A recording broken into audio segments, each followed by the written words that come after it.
क्या क्या सीखने को मिलेगा इस पाठ में आपको? इस पाठ में आपको मिलेगा समानुपात सीखने को, काफी चीजें मिलने वाली है इस पाठ से आपको। पहली चीज है समानुपात, ठीक है, अभी चर्चा करेंगे कि ये क्या है। फिर उसके बाद दूसरे नंबर की चीज है अनुलोम और प्रतिलोम। अनुलोम और प्रतिलोम। समानुपात आप कक्षा 6 में पढ़ाया था। तीसरी है प्रतिशतता का उपयोग, अनुप्रयोग, लाभ, हानि, बट्टा, आयकर, बिक्री कर और साधारण ब्याज, ठीक है। तो परसेंटेज का उपयोग इसी पाठ में आपको सीखने को मिलने वाला है। तो अगर इस पाठ को आप किसी ने भी छोड़ा तो उसको बहुत नुकसान होने वाला है। फिर है एक एक नियम द्वारा चक्रवृद्धि मिश्रधन और चक्रवृद्धि ब्याज। चक्रवृद्धि मिश्रधन,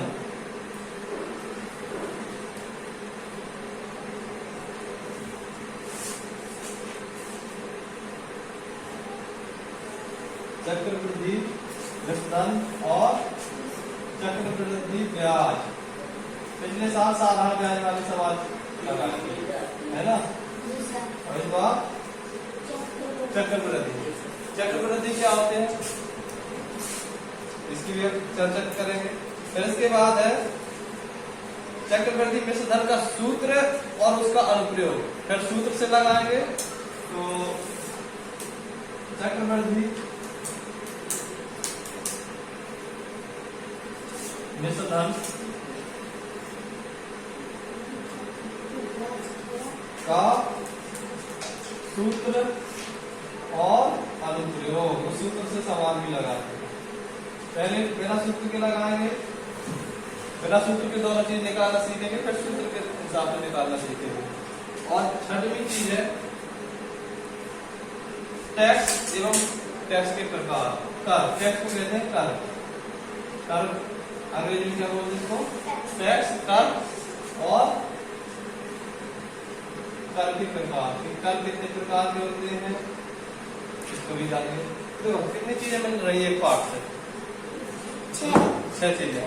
तो अब इनके बारे में चर्चा कर लेते हैं। समानुपात। समानुपात का मतलब होता है कि अगर दो अनुपात बराबर है तो उनको समानुपात कहते हैं। दो या दो से ज्यादा अनुपात अगर एक दूसरे के बराबर है तो उन्हें क्या कहते हैं? समानुपात। जैसे ये लिखा है 2/3, ठीक है, और इधर लिखा है 4/6, इधर लिखा है 6/9। तो ये सब बराबर है। क्यों? क्योंकि 2/3 इसको काटोगे तो ये भी 2/3 है, इसको 3 से काटोगे तो ये भी 2/3 है। तो ये बराबर है कि नहीं है? तो ये इनको क्या कहेंगे अपन? समानुपात। क्या कहेंगे इनको? समानुपात। सम अनुपात, सम अनुपात बराबर अनुपात। अगर अनुपात बराबर है तो क्या कहेंगे? समानुपात। तो दो या दो से ज्यादा अनुपात अगर बराबर है तो उन्हें क्या कहते हैं? समानुपात, ठीक है। इसके बारे में पढ़ने वाले हैं। अनुलोम प्रतिलोम अनुपात के बारे में। जैसे इधर देखो, अभी मान लीजिए 2 आदमी हैं, 5 पेड़ लगाते हैं। 2 आदमी एक दिन में 5 पेड़ लगाएंगे, ठीक। तो बताओ 4 आदमी कितने लगाएंगे? कितना है? 2 आदमी लगाते 5, 4 आदमी 10 लगाएंगे ना। तो देखो जब ये इस साइड आदमी है, इस साइड क्या है? आदमी, और इस साइड क्या है? पेड़।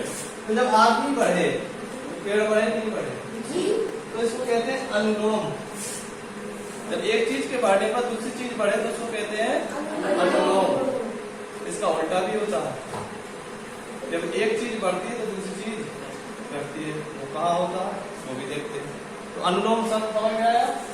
अब क्या समझना है? प्रतिलोम। प्रतिलोम का मतलब उल्टा होता है, ठीक है। जैसे एक काम को 2 आदमी, एक यहाँ आदमी है, ठीक है, यहाँ दे, ठीक है, और काम कितना है? 1 है। काम कितना है? 1 है। तो 2 आदमी एक काम को, इधर देखें, 2 आदमी एक काम को मान लीजिए 5 दिन में करते हैं। ठीक है। तो अगर हम कह दें कि 4 आदमी हो जाए तो उसी काम को कितने दिन में करेंगे? तो बताओ, ज्यादा में करेंगे कि कम में करेंगे?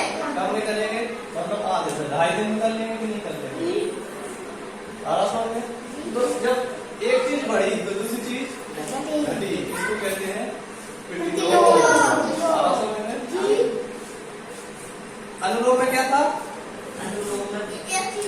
हाँ, एक चीज के बढ़ने पर अगर दूसरी चीज बढ़े तो उसको अनुलोम अनुपात कहते हैं, और जब एक चीज के बढ़ने से दूसरी चीज घटती है तो उसको कहते हैं प्रतिलोम।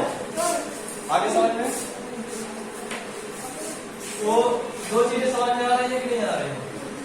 अब तीसरी चीज परसेंटेज।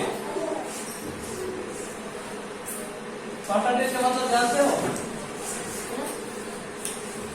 परसेंटेज का मतलब जानते हो? नहीं जानते। परसेंटेज का मतलब है कि 100 में कितना। परसेंटेज का मतलब होता है कि 100 में कितना।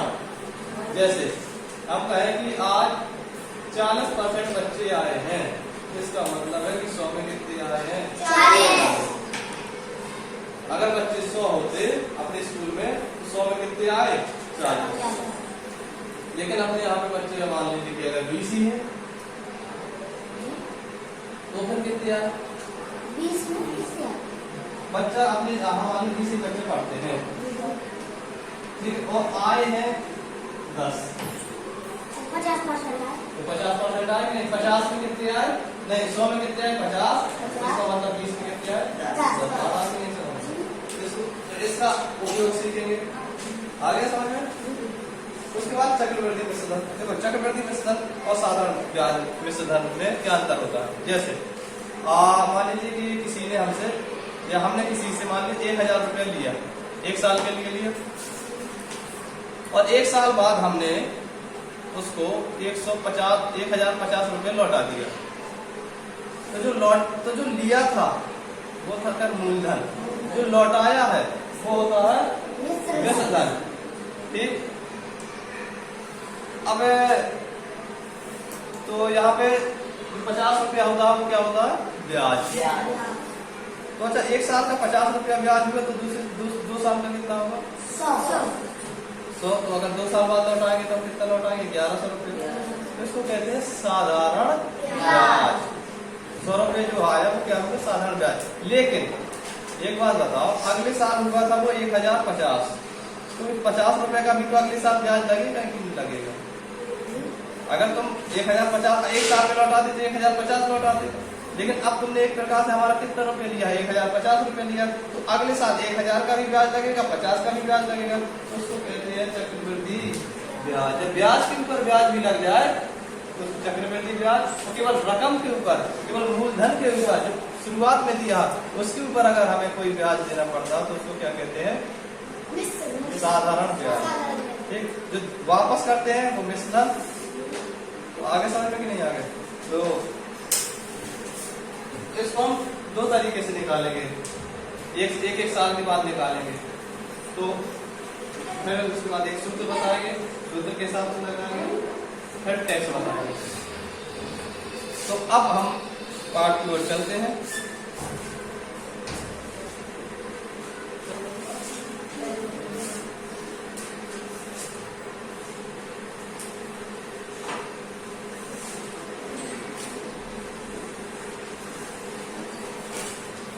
ये का मान निकालते हैं, ये का मान निकालना है, ठीक है। तो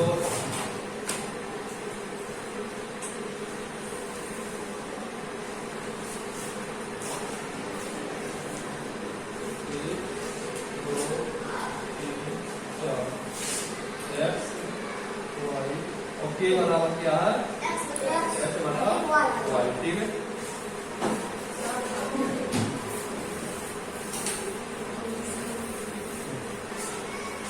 बीस 40 60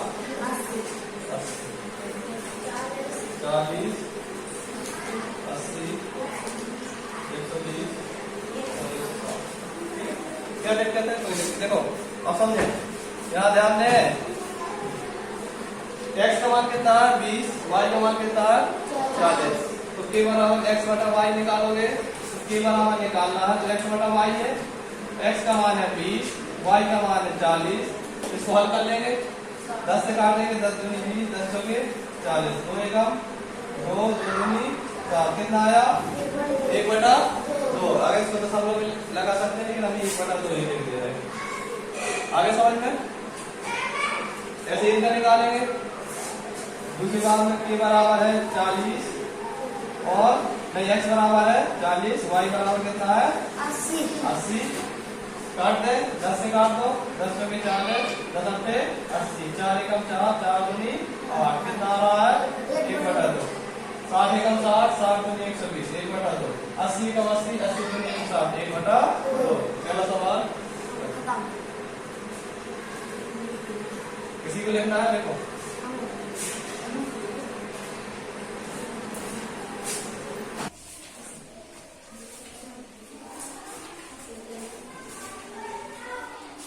4 किलोग्राम चाय का मूल्य कितना है 420 रुपए है, ठीक है। और 12 किलोग्राम चाय का मूल्य पता करना है कि क्या होगा।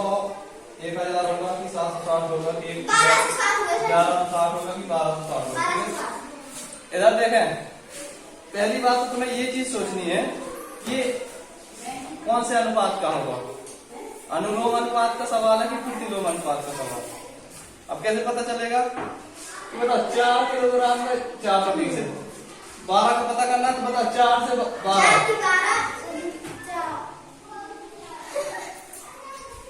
बीच में नहीं बोल 4, इधर 4 था 12 हो गया, तो बढ़ रहा है कि नहीं बढ़ रहा है। अच्छा, पहले 420 था, बढ़ के आएगा कि घट के आएगा, पहली बात तो ये चीज सोचनी है, बढ़ के आना चाहिए, क्योंकि जब चाय बढ़ी है तो रुपया भी ज्यादा लगेगा कि नहीं लगेगा। तो ये हो गया कौन सा अनुपात, अनुलोम अनुपात, ठीक है। तो क्या करेंगे, ऐसे सवालों में करते हैं कि देखो इधर लिख लेते हैं, क्या लिखेंगे किलोग्राम, इधर क्या लिख लेंगे किलोग्राम, क्या लिखेंगे किलोग्राम, और इधर लिखेंगे रुपया मूल्य, ठीक। तो 4 किलोग्राम था तो 420 था, 4 किलोग्राम था तो कितना रुपया था 4 रुपये। अब कितना चाहिए 12 का, तो कितना मान लेते हैं कि 100 रुपये होगा, ठीक। तो जैसे इसकी ओर बढ़े तो ये भी बढ़ेगा कि नहीं बढ़ेगा, ठीक।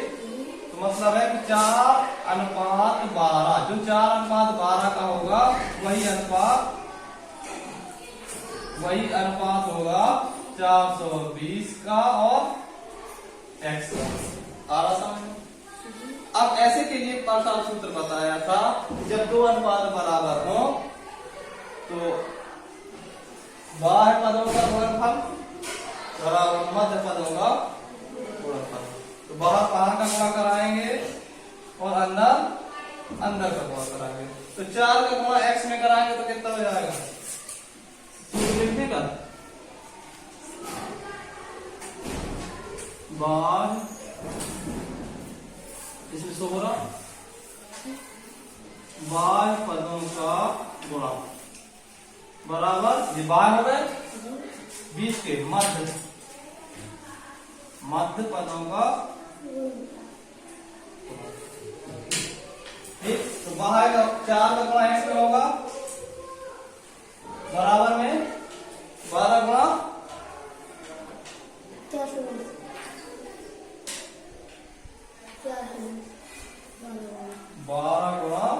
420। आगे समझ में। तो x का मान निकालना, तो 4 इधर भाग में पहुंचाएंगे क्योंकि इधर गुणा में है, तो x का मान आएगा 12 गुणा 420 बटे में 4 से भाग देंगे, 4 एकम 4, 4 दिया 12, इन का गुणा करा लेंगे। 3 का गुणा 0 में कराओगे 0, 3 का गुणा 2 में कराओगे 3 दूनी 6, और 3 का गुणा 4 में कराओगे 3 चौके 12।